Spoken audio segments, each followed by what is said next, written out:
Good evening, it's 8 o'clock. I'm Sally Burdett, live from Johannesburg. Your top stories.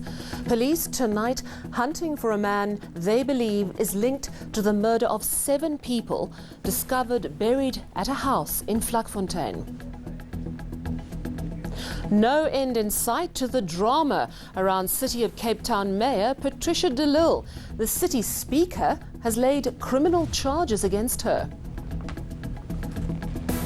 Authorities are hopeful they have the Garden Route fires under control. Sadly, too late for the 8 members of one family who died yesterday. Suspect is on the run tonight after a shocking discovery at a house in southern Johannesburg. The decomposing bodies of 3 women and 4 children have been found buried in Vlakfontein. Now, it's believed 2 sisters were living together with their families. One of the victims' sisters found the bodies. Police have opened a case of murder and taken 1 person into custody. However, there is another suspect on the run. He has been named by police as Sibusiso Ernest Khoza. The father of one of the children killed is desperate for answers. I so wish you got my police to thusa. I so wish just talk about toilet and then now why apply to so like what was the problem? Especially maybe what whole only one of Sutran or Mantua, but never can why? But we're innocent, what's the next? News that's just come to us now. The Speaker of the City of Cape Town, Dirk Smit, has formally laid criminal charges against Cape Town Mayor Patricia de Lille. Now, the party says it made the resolution based on a report by law firm Bowman Gilfillan. It remains unclear if de Lille has resigned from the mayoral position. De Lille has taken to Twitter to insist that she has not, in response to claims that the Speaker has received a resignation letter from her. It allegedly indicates de Lille's intention to leave office tomorrow.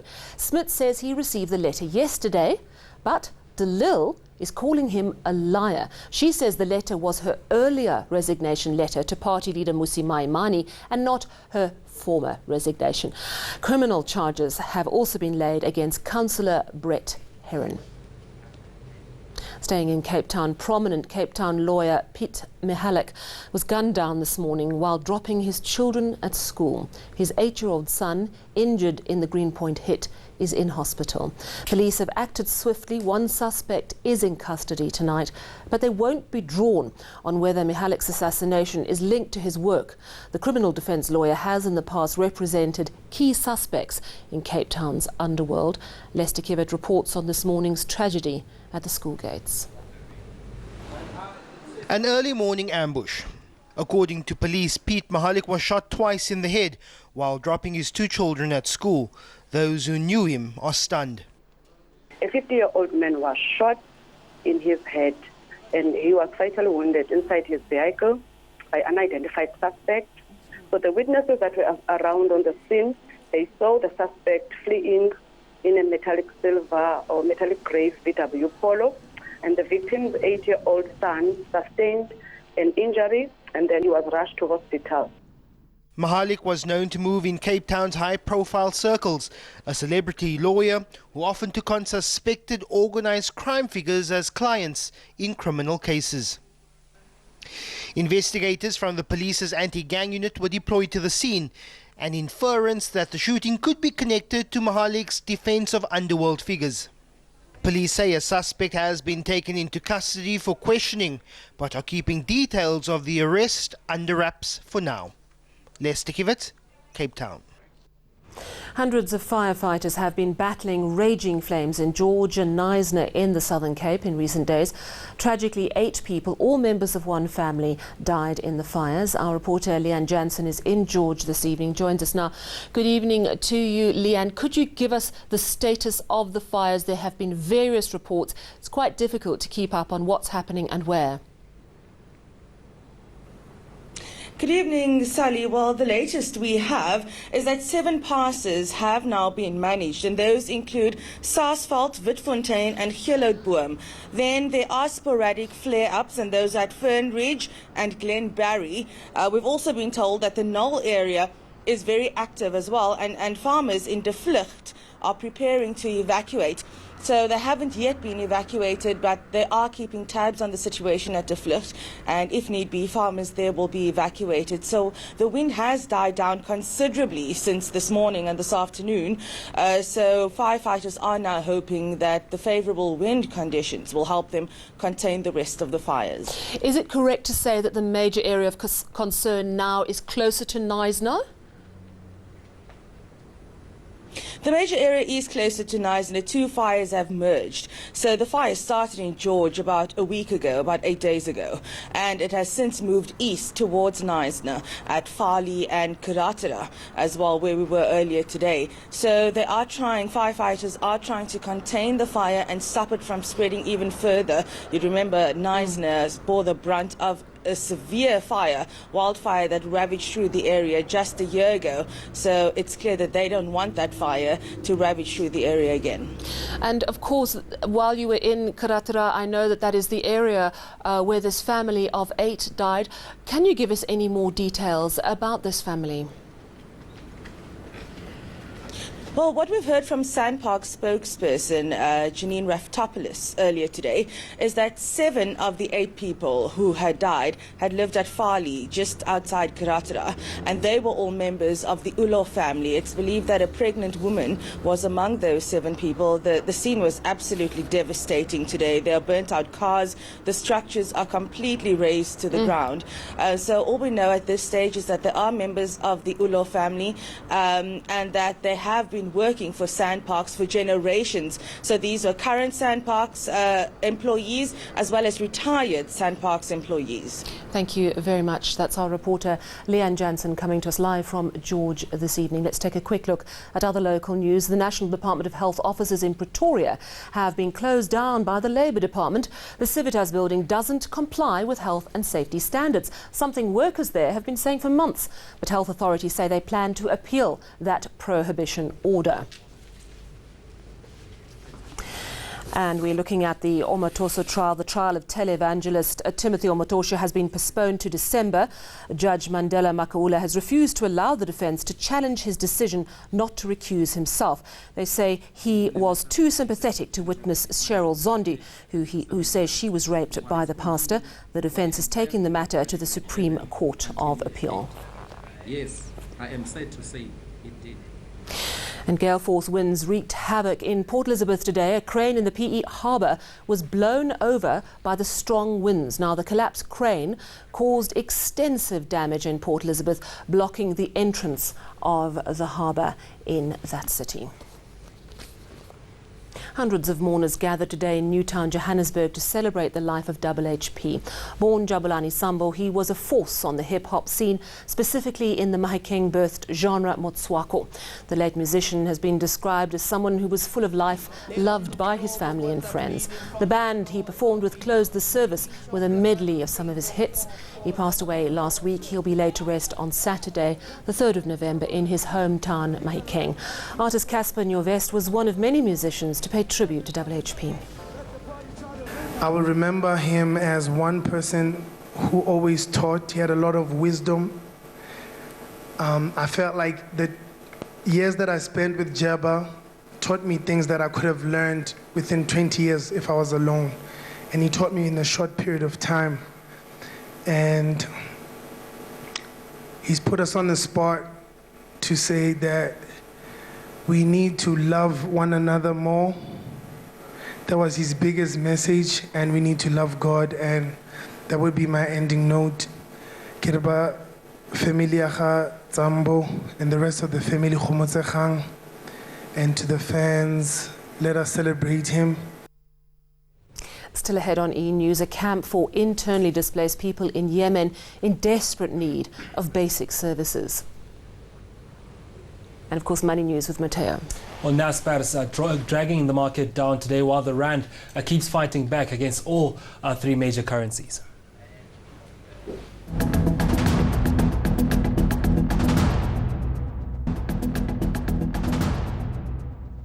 Former Gauteng Health MECs Irani Mahlangu and Brian Tlongwa will retain their provincial executive committee positions and ANC membership cards.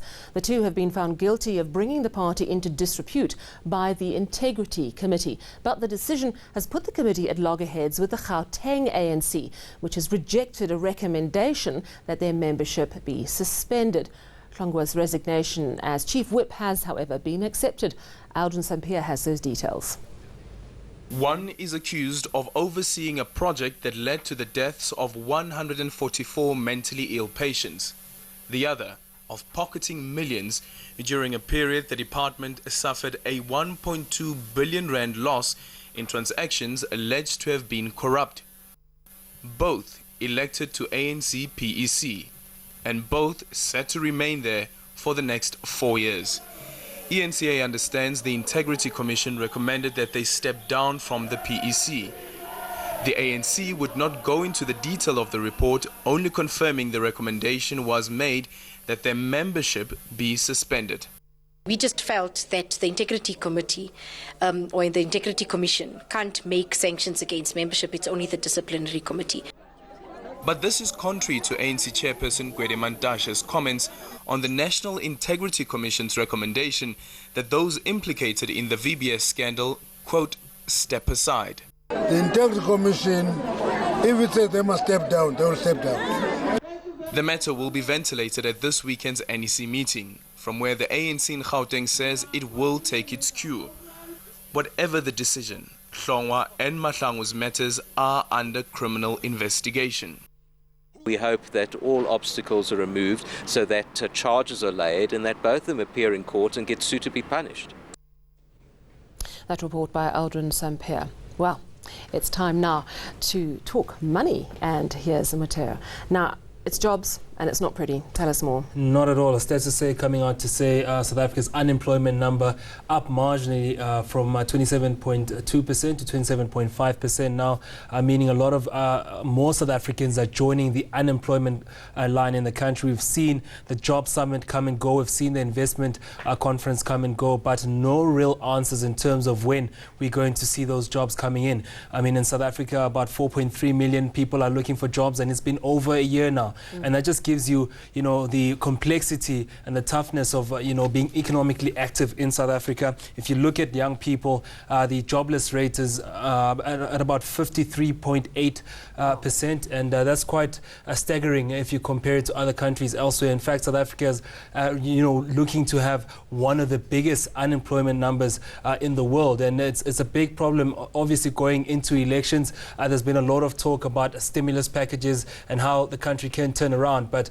until we see, the industries coming in and creating those jobs, it's still going to be a dire situation. Another interesting fact was that we saw about 30,000 jobs out of the private households, so a lot of help and a lot of domestic workers losing their jobs over the period. It's been a tough period for consumers as well, with the economy growing so slow at 0.8%. So a lot of tightening of belts, and that's meant that some of the help has been let go also by private households. Difficult times indeed. How did the markets perform today? Well, at the back of those news and some global news as well, the oil share was down today, more than 1%. Industrials were also down 1.5%, while financials tracked back today at 0.04%. Well, mining shares were up marginally, with platinum enjoying the same territory, but resources overall were down 1.5%. In commodity prices, gold now at $1,223 an ounce, and platinum up marginally at 0.30%, with Brent crude at $76 a barrel. The rand still keeping strong despite a stronger dollar. It's at 14 rand 65 now against the greenback, at 16 rand 64 against the euro, and also firm against the pound at 18 rand 63 cents. Thanks very much for those details. Muteo Khripa, chat to you tomorrow. Let's take a quick look at international news, and there's a dire situation in Yemen. More than 550,000 people have fled their homes in the port city of Hodeidah and surrounding areas. That's amid escalating fighting and Saudi-led coalition airstrikes in recent months. In Aden, a camp for internally displaced people has received no international aid for 5 months. It lacks food, drinking water, electricity and basic medical care. Ahead, we'll go to Louis and get the latest on the weather. Hi there, Louis. And then, if you're afraid of jumping out of a plane, I certainly am, but still want to fly through the air, then this sport is for you.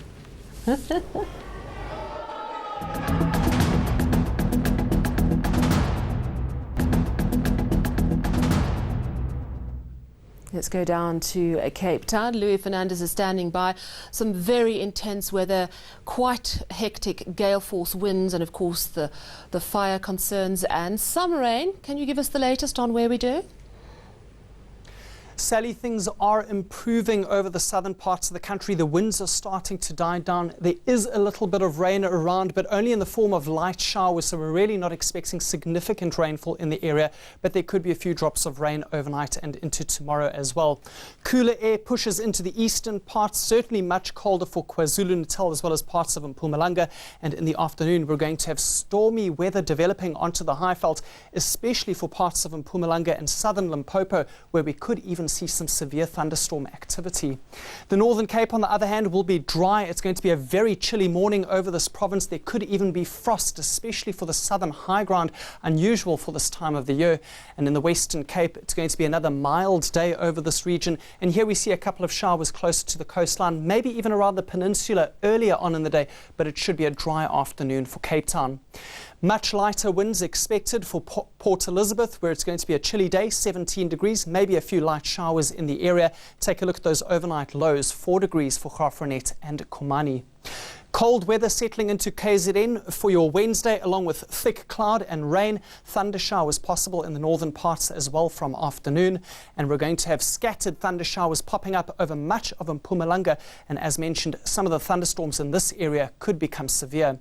There'll be isolated thunderstorms for some areas in Limpopo, but in the far north it stays dry, 36 for Musina. And we'll see a few patchy thunder showers as well into parts of the northwest, and there's also going to be a drop in temperature for this province. Somewhat cooler for the Free State, a few thunderstorms in the northern parts of the province. Bethlehem gets to 23.